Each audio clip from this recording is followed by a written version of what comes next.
اور science inner کور بن گیا جدید تہذیب کا، اگرچہ اس کا جو ظاہر ہے انر کور کے اوپر جو پردے لپٹے ہوئے ہیں وہ غیر اسلامی ہیں۔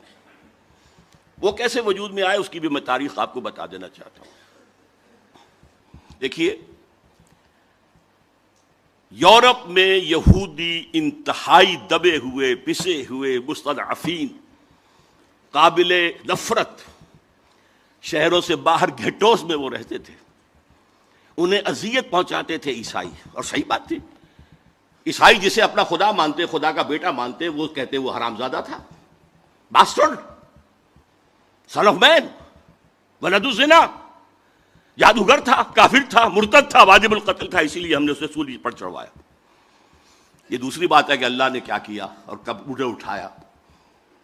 انتہائی پرسیکیوٹڈ کمیونٹی تھی، اور سب سے زیادہ شدید پرسیکیوشن اسپین میں تھی، جو بہت گہرا کیتھولک ملک ہے۔ یہی وجہ ہے کہ یہودیوں نے مسلمانوں کی مدد کی اسپین کو فتح کرنے میں، راستے بتائے طارق ابن زیاد کو۔ نتیجہ کیا نکلا کہ مسلمانوں نے انہیں سر پر بٹھایا، ان کی عزت کی، احترام کیا، تکریم کیا۔ ایک وقت میں وزیر اعظم جو ہے سلطنت ہسپانیہ کا یہودی تھا۔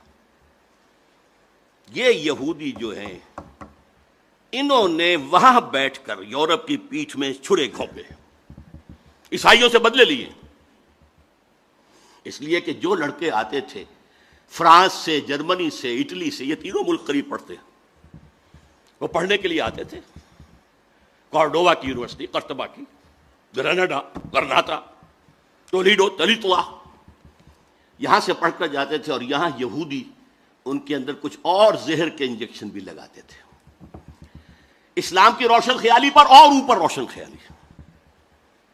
اب یہ روشن خیالی کا لفظ میں انورٹڈ کاماز میں بول رہا ہوں۔ اسلام کے تصور حریت پر مزید ردا، اسلام کے نظریہ مساوات مرد و زن پر مزید ردا، یہ ردے یہودیوں نے اسپین میں بیٹھ کر، اور آپ کو معلوم ہوگا بن گورین نے کہا ہے The golden era of our diaspora was Muslim Spain۔ اس نے یہ کہا، یہ ڈائسپورا سن 70 عیسوی سے شروع ہوا تھا، سن 70 عیسوی سے، جبکہ جو ٹائٹس رومی جنرل تھا اس نے گرایا ان کا سیکنڈ ٹیمپل، 1,33,000 یہودی ایک دن میں قتل کیے، اور پھر وہاں سے نکال دیا، بھاگ جاؤ یہاں سے، ڈائسپورا، اب وہ دنیا میں منتشر ہو گئے۔ اس ڈائسپورا کا بن گورین کہتا ہے the golden period of our diaspora was Muslim Spain. جیسے انہوں نے مسلمانوں کی پیٹھ میں خنجر گھونپا،